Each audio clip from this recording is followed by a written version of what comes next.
not all vulnerabilities are the same.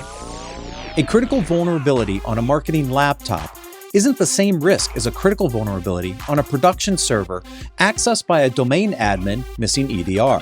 Sevco Security shows you these interconnected risks. Sevco centralizes intelligence on all your devices, identities, software, vulnerabilities, and security controls, enriching them with threat intelligence and business context in real time so your security team has exactly what it needs to effectively prioritize and remediate vulnerabilities based on the unique requirements of your business.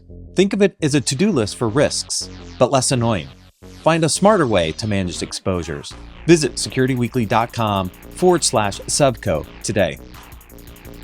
Imagine a world where every threat, ransomware, supply chain attacks, zero-day exploits is stopped before it can even begin.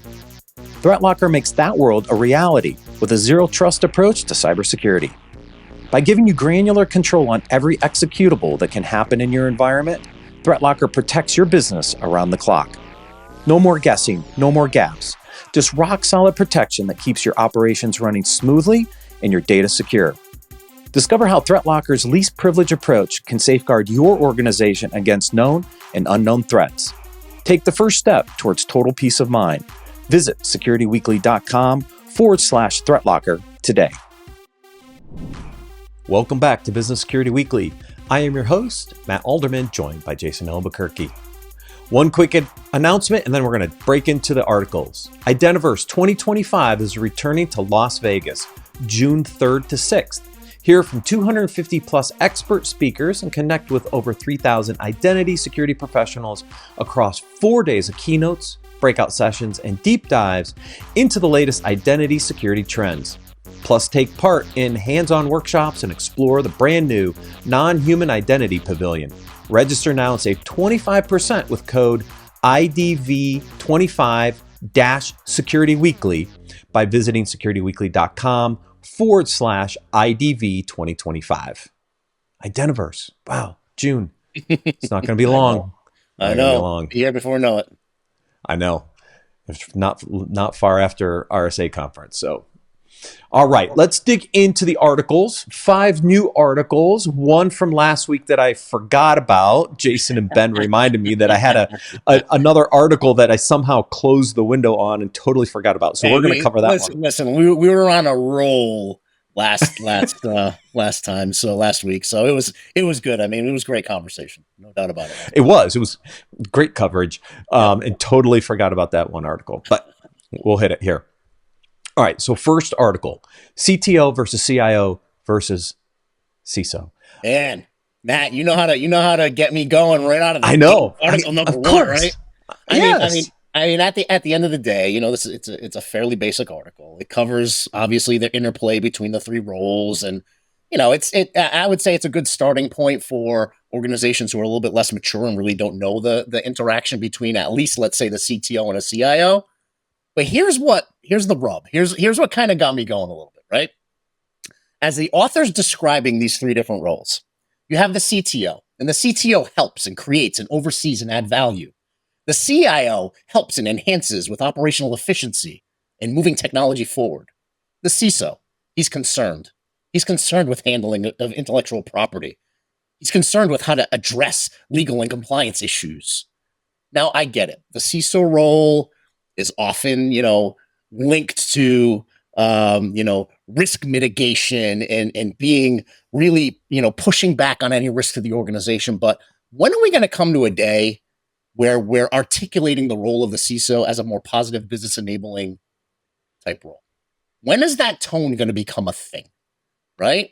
And I take a look at just some of the items that were in there. They went heavily on using AI as an example of how you can compare the 3 roles, right?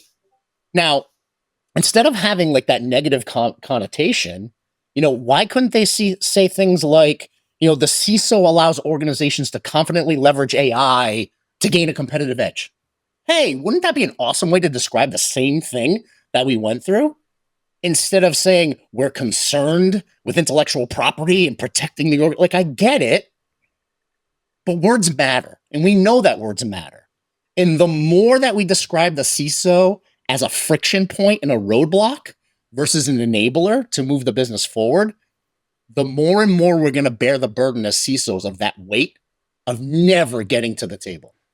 So as professionals in this industry, I would recommend to any author, if you really want to move the needle, start using the right words. Well, that's a great tie into article number 2, because you wanted to know when we're going to start talking about the CISO in a more positive light. We go to the second article. This is an example article. Exactly. The transformation of the role. Right. Now, this is a great, I love this article and the one that's hyperlinked in here. I don't know if you went back to the original 2017 article on the CIO transformation, 100%. but I pulled it up because the author here talks about learning from the CIO transformation back from a few years back to how that mirrors what should be happening for the CISO 100%. Role. Because the author here definitely talks about the decline of the traditional CISO, which we just saw in the last article. That comparison was to the traditional CISO role, where this article talks about we have to transition this role forward. And let's use the CIO blueprint as a way to get us there. And I mean, we've talked about that on this show for years, about how the CISO is modeling the CIO maturity model of going through the organization. The same struggles that the CIO had, the CISO is having, just obviously in the security side of the aisle and the risk management side of the aisle. But it's that same kind of maturity journey through the organization of being a technologist and bits and bytes type of person to a business enabler, to an executive, right? And leading a strategic portion of the business. And this is the model article that I'm saying, hey, authors out there, use this type of language. Position the CISO this way. Otherwise, we're going to have that weight on us forever. If we don't change the language in the industry and how we communicate it out there to the market, we're never going to get better. We're always going to be that, blinky lights guy who's the techie geek who doesn't enable the business. It's just a roadblock and always says no, right? Yeah. Talking about strong communication, risk management, having that business acumen, being able to translate, right, the cybersecurity side and the risk side to the business and have those conversations with leadership. We're not a blocker, we're an enabler. Yeah. And when you compare and contrast the traditional to transformational role on both sides, there's a lot of commonalities. Yep. But if the CISO wants to not report to the CIO, you have to exhibit the characteristics in the transformational column. That's right. You right? And so this is what the previous article misses on. It's not about eliminating risk, it's about optimizing risk and risk management and what you can and can't do. It's not about preventing cyber attacks, about managing those risks effectively. It's moving into the proactive business strategic side. That's going to get you the seat at the table, where if you're kind of in the traditional column, you're just going to stay where you are. Yeah. And in some of those instances, it is a matter of just changing the language and the way we communicate, right? Yeah. In maturing some of the things that we do from a process and a data side of the aisle. But a lot of times it's just modify the language, modify our language to meet with the business so they understand what we're talking about. Yeah. And I think that's the big key. It's about the language and who you're communicating to, right? Yep. Because your relationships are now the business units, not just within IT. You have to be able to communicate effectively with the right language to the right people. And that is that shift that the CISO has to make. He talks about in this article, we've talked about it for almost 6 years now on the show, absolutely, of how that has to happen. And so this is a much better article. A lot of work in building relationships, right? Because you have to understand what motivates those other business units. You have to understand what makes them operate. You have to understand the leaders who are leading those groups, right? And how you can influence them and how you can bring them to the table. So it's a lot of work. It's a lot of relationship building, and it's a lot of learning the business and the business units. Yeah. what also found interesting in the CIO article, I didn't realize, because I was never a CIO. I didn't realize that the original kind of reporting structure for a CIO was actually the CFO. CFO, 100%. One of the first organizations that I became a leader within technology, right before me, that leader reported to the CFO. And then when I came in, I reported directly to the top. So it was, it was amazing to see, but it comes from the day. I mean, think about it. The original technologists were in finance departments running, they were called management information systems, running reports, right? They were running financial reports. That's what the original technologists were doing. They were managing an ERP system for a business because that was basically probably the only technology that they had at the time. So they reported to the CFO because it was all finance related. It was all ERP related. Yep. That was interesting. Yeah, I was just looking back at that history. I was like, yeah, CFO. Oh, because we've talked about that, the CISO role potentially reporting into the CFO role. Right. But it reports to the CIO role that now reports to the CEO, when you could almost make the case for it to report to the CFO and eventually break. Anyways, there was just some really interesting nuances about the reporting structure between those two roles. But yeah, I mean, I remember that was the origin because the majority of the technology that was embedded in a business at that time was an ERP system. That was the application. Yep. I've used that analogy multiple times. All right, CISOs protecting enterprises while driving innovation, a lovely delicate balance that we still have not mastered, by the way. Right.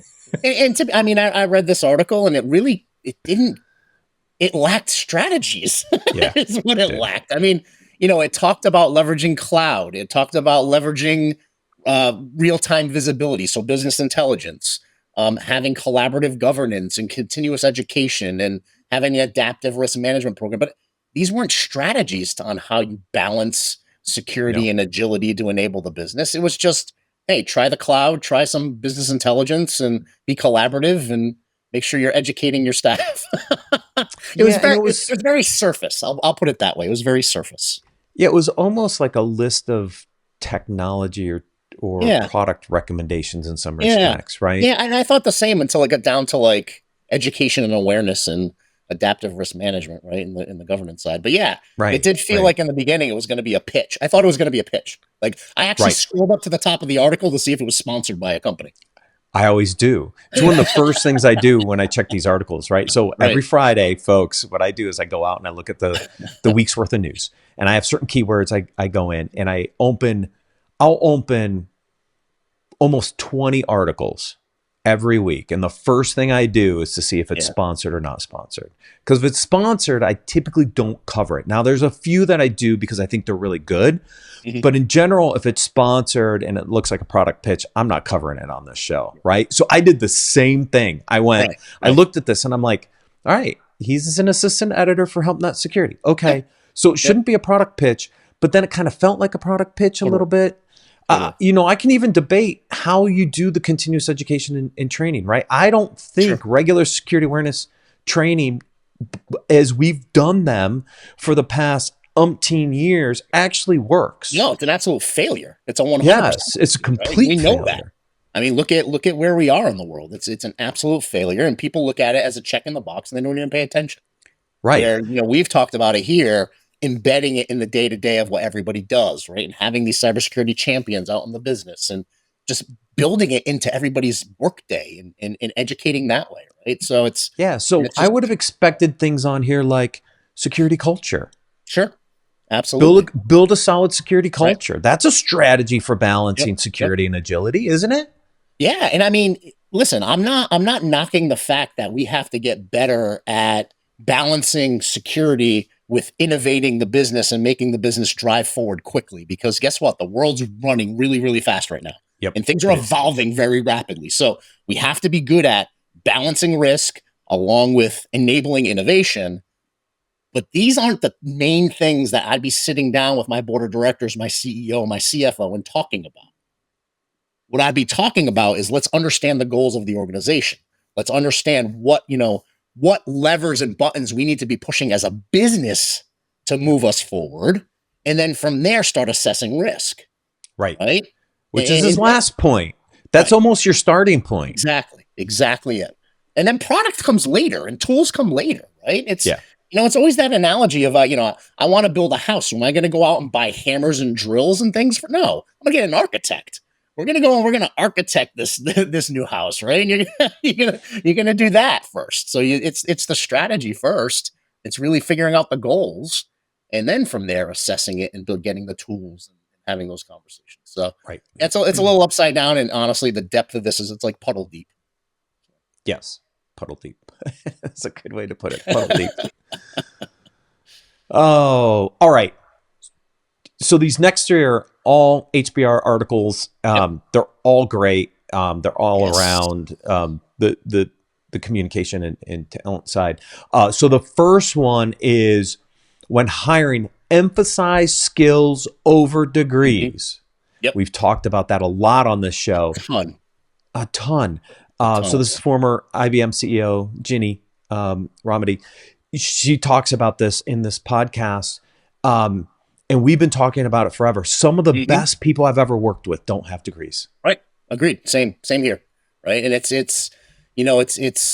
number one, I love this. So if you get the opportunity, the folks who are listening, actually listen to this, because, instead of reading a transcript, it's so much better to actually listen to this and have, that CEO of IBM talking about how they were evangelists for this type of a model, which is absolutely incredible. I loved it.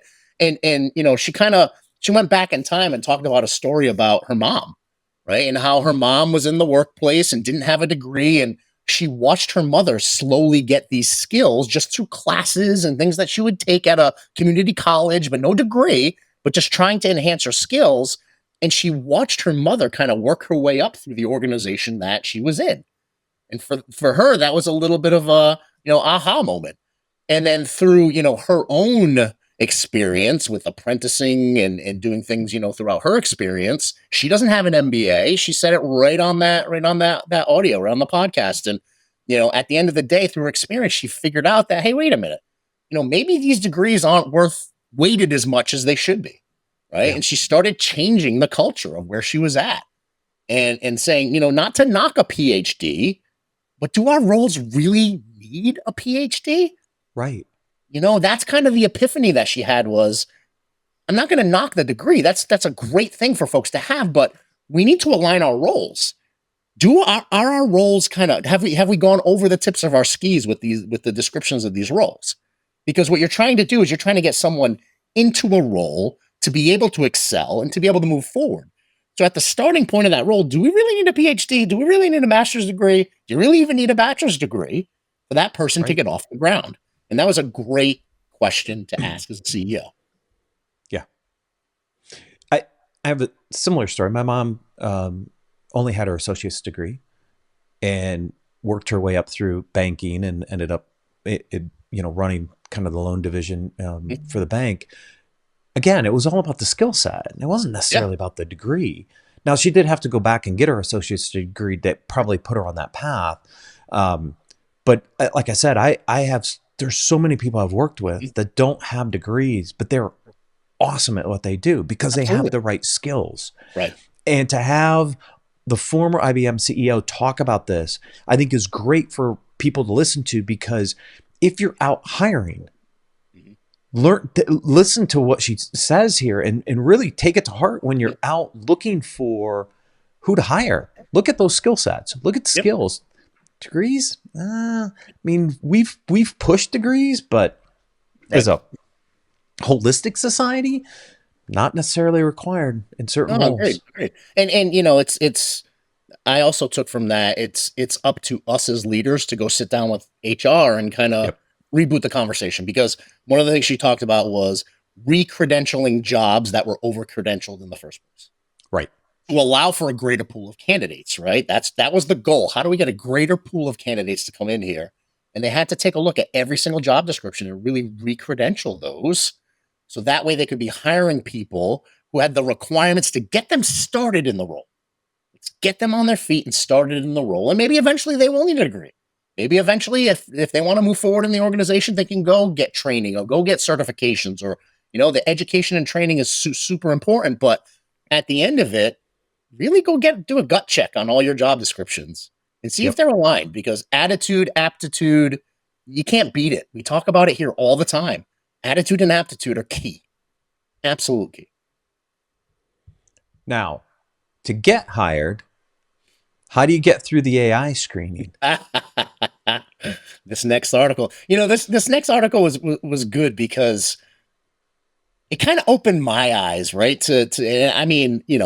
The last time, I can't remember the last time I put my resume out there in a screening. I just honestly can't, because I've gone from role to role because of my network, because of, executives that I've known and relationships and those type of things. And I can't remember the last time I would have put myself in a position where an AI bot would have analyzed my resume to figure out whether or not I'm in a pool or not. So it was a really cool gut check eye opener for me about, holy crap, this really is where we are in the world today. But it was good. It actually, it went through, like, what was it, 4 or 5 just strategies to be able to work within the AI driven world of HR these days so that you can get noticed, right? And number one is change your narrative. So really change your story and map out your work history, right? Talk about the things that you've done. Talk about the tasks that you've accomplished, and really focus on that. So that way it doesn't look like this, standard, resume, bullet pointed resume that's generic that an AI agent's just going to throw out, right? But then also understand that they're going to look for whether or not your resume was created by an AI bot. Right. Right? Whether Copilot or Gemini or something, they're actually going to take a look at it and say, was this made by a human or was this made by AI? And they're going to judge you that way, right? Yes. So that's an amazing piece of it too, where, you have to worry about the content and have it be your own content. And then the last one that really surprised me was an AI interview. I never even thought about, your initial interview could be with a bot. It could be all over text, and it could be with a bot, and they're doing the next level of screening through AI. Yeah. So this was a great eye opener for me about, wow, we've actually reached this point, because I haven't been involved in so long at that level. Right. So I'm with you, but my son he's getting his bachelor's, and he's got one more year. He gets his master's, and he's out looking for internships. He's had to rewrite his resume partially because of this, right? Because a lot of them will get caught in these bots and not move to the next step. So he's had to balance how to use AI to craft a better resume, but then try to get through the AI bot for these resumes to get to the right person. And this is what the younger generation will face now. Absolutely. And you want to know what? I'm sitting back saying to myself, I said to myself, thank God right now my son's 14 years old, and the only thing he cares about this spring is getting a job at a golf course where he can wash golf carts and golf for free. That's what he wants, right? But 4 years from now, I want to be like, all right, this is how we're going to strategize, kid. Right. You're there now. I'm there now. And the other thing that in the change the narrative is, make sure that your skills and capabilities can't be replaced by AI, which is a whole new dimension to how you talk about your skill set. If your skill set could be automated by AI eventually, actually probably don't want to put it on your resume. Right. Or the other side of it is talk about the life cycle and the journey on how AI is going to enable you to get to the next level, right? Yeah. So here I am today applying for this role, but I can see eventually that AI is probably going to take this role out at the knees. So here's where I think I'll be in the future. And this is what AI can do for me to get me there, right? It's kind of talking through that journey of, this role is probably going to get replaced by AI, but here's what I want to do within your organization. Here's the journey I would love to be able to take with you. Yep. Kind of cool.